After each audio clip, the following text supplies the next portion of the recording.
Hi everyone, welcome to Curse 20. Today we're doing DM interviews where sometimes I ask my players questions and sometimes they ask me questions. We're here with David today, and today's episode is going to be about how to get into character and how to stay in character. So, David, I think getting into character starts off in character creation. I think that's the most important aspect of getting into character. What are some things that you do when creating your character that help you in the long run stay in that character? I guess the first thing that I do when I'm creating my characters is think about their personality traits. I want to figure out what parts of my personality this specific character is going to share and which parts of my personality this character is going to oppose. Once I've figured that out, I'll kind of move to the physical properties. Is this character going to be a big hulking guy? Is he a small, kind of fragile character? In that aspect, once I've started that, it just gets my brain working and it lets me know, am I playing somebody who is similar to me as a big guy? Can I kind of tap into myself and my own experiences? Or am I playing somebody that's completely opposite? And do I need to start looking outward for other inspiration? If I'm playing somebody smaller, I might need to think of a movie character where somebody has been a slightly smaller character and use that as inspiration. So do you base a lot of your characters off of people who exist in media already, or are you trying to create the most original character you can? For me personally, I've kind of done a little of both. Okay. It really just depends on the setting and the mood I'm in when I'm making my character. I guess I've created characters based on people in movies in the past, and then I've also created completely original characters that I think are completely original. I've never seen anything quite like some of my characters before, but at the same time, I'm also playing a pretty bare bones, just run of the mill cleric who just does some very clericy things. And yeah, I would say that that character has taken some inspiration from media. Okay. How important to you is the ideal chart in the D&D creation sheet? I think the ideals and flaws are incredibly useful. Um, I don't think to have a good backstory for your character, it doesn't need to be 6 pages long. It doesn't need to be If you long. handed me a 6-page backstory, I wouldn't read it. I'd be like, you shorten it. Backstories don't need to be long in order to be deep. Yeah, I You like that. can create a deep backstory without it being overly complex. You can create something that has meaning. And if you can look back at those ideals and say that I am standing up for the weak, I will always be the person who will defend the weak and stand up against tyranny. Well, that's a pretty strong conviction to have. And that's a real easy thing to tap into when playing a character, I think. Okay. Um, are you thinking when you're creating your character, are you thinking what is your character going to be like 10 sessions in? Are you thinking like does your overall story arc in the moment matter, or you just need to, or do you think that you just need to know what your character is like right now? I really like having some kind of idea of an arc that I would like a character to go on. I can absolutely appreciate the people who are playing a character and are flying by the seat of their pants and they go on the arc that they are taken on. I really enjoy having at least some semblance of I'm starting out as a wild, rambunctious, self centered fool, and by the end of it, I've turned into a father figure who's bent on saving the world and a righteous figure. I like having somebody who's flawed and fixing those flaws. I like that. I like that, and then that helps you thinking about that helps you make decisions based off of what you want your character to be in the future. Absolutely, because if I was just playing a chaotic neutral character who was always chaotic neutral, they would stay that way forever. But if I start with the idea in mind that I'm starting chaotic neutral, but I'd like to end chaotic good, or not even necessarily using the alignment chart, just knowing that eventually I want to start doing good things, I start finding main points in the story where it makes sense to me that, like, okay, I want this character to change, and this is the moment that I think he would. Okay. Okay. So kind of moving on into like the next section then, like before the game starts, like each session, what do you do? Is there anything you do before the start of each session? Do you have any like rituals or like superstitions or like things that you do like that help you get into character before the start of a session? I I don't know about superstitions per se, but I definitely know that when we are getting ready for our sessions, as we start doing our recaps and as we start going over the previous session, I really put myself in my character's shoes and start feeling the emotions again. I use that opportunity to really replay the events in my head almost like a movie. I don't just use that time as haha goof around time and time to continue getting set up. I try to be all set up and ready so that when that recap happens, I am putting myself back in my shoes so that when we start back up, I am ready to go. Okay. And so you said like listening, like when you're listening to the recap, does the overall story help you stay in the character, or is that not like important? Like you talked about listening to the recap and listening to things that have happened, but are you also thinking about the ending of whatever adventure or campaign session that you're playing? Are you thinking about your character's overall story and the world's overall story? Does that help you, or is that too much? That's I think that's a little too much. I think of that in the beginning when I'm making the character and then maybe at certain key moments. But right before the session, it's definitely more feeling those immediate feelings that I just had at the end of last session. Because when we think back to last session, it ended on a high or it ended on a low. Chances are there was something that happened and we ended on some sort of cliffhanger. It's pretty rare that we finish a session in D&D on just nothing and pick up the next session on just nothing. So it really helps to get the anxiety up if we're in a real high tension situation and like we know, oh shoot, something's happening outside, we got to go now. Mhm. It helps to build that. Okay. So we've been talking about mindset stuff. Is there anything physical you use? Do you use any props? Do you have like a costume that you wear? Do you put like a certain hat on, or do you have a certain D&D shirt you wear, shoes under? Like, is there anything like this is my thing for me as I play D&D? There are there's one character that I wouldn't say I wear it all the time, but I've got a little costume that sometimes when I wear, man, it's impossible to not be the character when I wear the stupid little costume. What's the And costume? it could be something as silly as I have a character who his name is Pickles. He's a little goblin creature. So I have a pickle costume. I love It has pickles. nothing to do with the character at all other than the name is Pickles, but when I wear that costume, man, it's real easy to be that character. You could have something as small as a hat, a pin on your chest, anything like that that symbolizes that David's not here anymore. The new character is here. If Darren, my character in Strahd, is a follower of the Raven Queen. If I were to buy some sort of Raven pendant or something like that, it would be something that I would put on, and that signifies David's not here, Darren's here. So you're saying David's not here, Darren's here. So is it helpful to call other players by their character names? I can't play without it. It is one of the most important things I think is And is it actually important for your DM to refer to you by your character name? absolutely. It. Yeah. I don't think we could have as much fun as we do if we were calling everybody by our own names. It only makes sense and it only drives the role playing, the getting into character.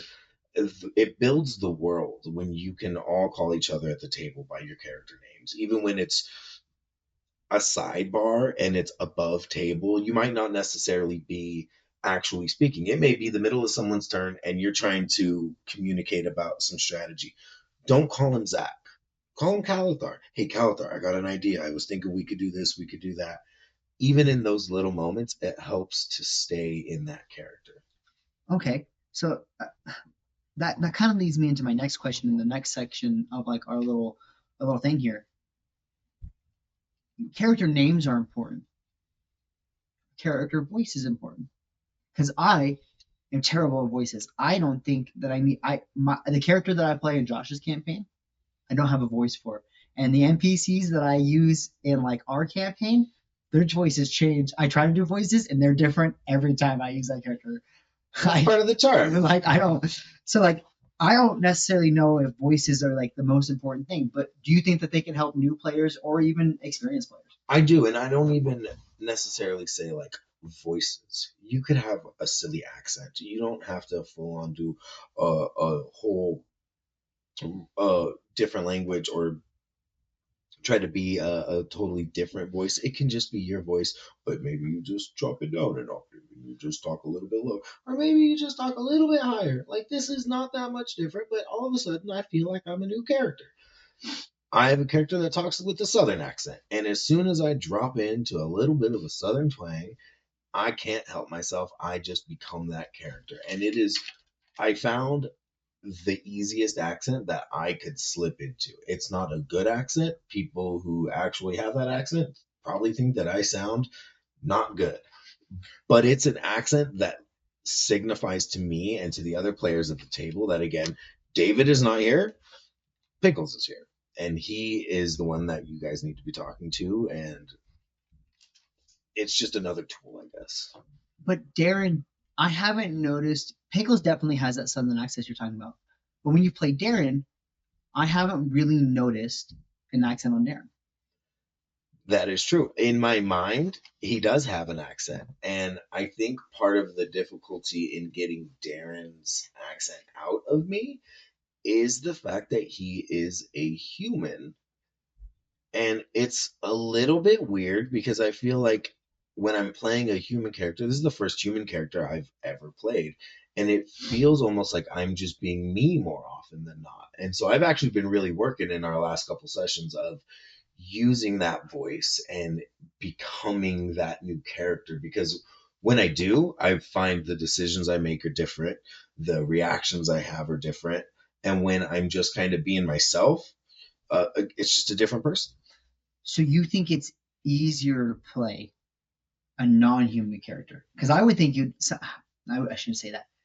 I could see how somebody would think it is easier to play a human character because you're just like you know how a human works, you know how a human walks, you know how their body works, you know things like that. Like I guess it's just it's two different things. What are you looking for? I really enjoy playing a character that doesn't feel like it's just me. And so for me, it's easier to accomplish that when when it's a different species that I'm playing. okay, how animated are you when you play your character? Do you physically react when your character should react to something? Because like yeah, yeah. I am not the most animated. Um, but somebody I know is very animated. I think you are one of the most animated people I've seen at a table, and that alone brings the role playing and the character into everybody else at the table. When you hit a nat 20 on an attack and get excited, that drives everybody else's excitement, but it also makes me in character scream out and root for you because that's what my character would do. My character is rooting for your success as well. So when you succeed and you get excited, it just drives my character's excitement as well. Yeah, I do a lot of things like active sitting or getting up and pacing and like running my hands through my hair. Like when I'm playing, not necessarily when I'm DMing. When I'm DMing, when I do a lot of active, like I stand on my chair when I'm DMing, so I feel like I'm above the table. That helps me get a character as a DM. It sounds really weird, but to feel like I'm not above you as the characters, but I'm overseeing the world. Like especially when we have a map out, like a battle map out, and I'm just over the battle map, it really helps me be in the character as like the quote unquote unseen force of the world. So let me ask you then, when you have to play 10 different characters in a single session, how hard is it to stay in character as a DM or a GM who's playing a male 1 minute, a female the next minute, an aggressive guy one moment, a laid back guy the next, a greedy person one moment. How hard is it to juggle those personalities? Honestly, we can make and we should make a whole video about this. So I'll just give a quick answer off the top of my head. I have 3 different types of NPCs, and how much work I have put in. I do the same thing as if I was making a character. I go, as like we talked about before, I go through their personality traits and their physical traits. And I go through their backstories and where they're trying to get at the end of the campaign. And it's a little bit easier as a DM because I know the general endings of the campaign. I know, like, we talked about this before. In the beginning of the campaign, you have 100 different options. And if I do a good job at the end of the campaign, you should only have a couple left, right? So I have a general idea of like how the campaign should end for these characters. And so I have, like you talked about, their overarching story in mind. And then for my minor ones, I just give them a couple surface level personality traits and then kind of go from there. And if they end up becoming major campaigns, I'll work out backstories for them at a later point. So it seems like you've worked out a pretty good system of you've got a few characters you really care about, a few characters you kind of have some stuff, and then just kind of spur of the moment make Yeah, stuff when up. you guys do crazy ass stuff and have to throw me for a loop and I have to make characters up on the spot, I don't think of backstories or character arcs for them at all. I just think about what they want in that moment. And then if they turn into something more later, I have to write stuff out for them. And it feels like those are always the characters that get the goofy voices, right? Yeah. Most times. So yeah, to be fair, to go back to that, voices do help me in that moment. I got to give this character a goofy voice because I have nothing else to separate him from any of the other characters I've created. It is one thing I have noticed. It's definitely the spur of the moment characters that end up getting the voices a little bit more often. So I was curious if that was one of your ways of, in an immediate way, jumping into a new character. Yeah, good catch there. You have different dice for different characters. Yes. I've got purple dice for Darren, the Raven Queen follower, and I have a set of green dice with a bunch of pickles inlaid in them in resin for pickles. So, yes, I have individual dice for my individual characters. I only use the pickle dice with pickles. I only use the purple dice with Darren. That's cool. It is. It's another small way of just remembering I'm not me. Mhm. David's not here right now. Yeah. Yeah, I do the same thing. I have like a set of red dice I use for Aiden a lot because he's got like a fire hammer that he does with a bunch of fire attacks on it, and like they're like fiery type dice. And then I have a set of gothic looking black ones I use for evil NPCs in my campaign, and then I have like a cool like purplish white one with like resin coming down the side that I use for good NPCs in my campaign. So I do like the same thing um, to kind of help get me into different mindsets also. It's just one more level. When you One more, it's you don't have to do everything that we've said, but if you can just take a couple pieces of things and you do a little bit of this, a little bit of that, each little bit helps. Mm. And the more people at the table are willing to role play and be in character helps as well. Yeah, agreed.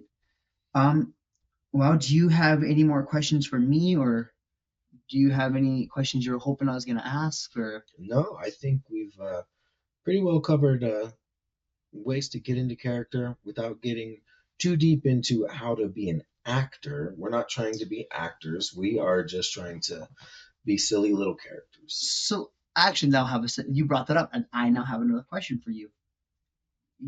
So you don't play as if you were acting in a movie?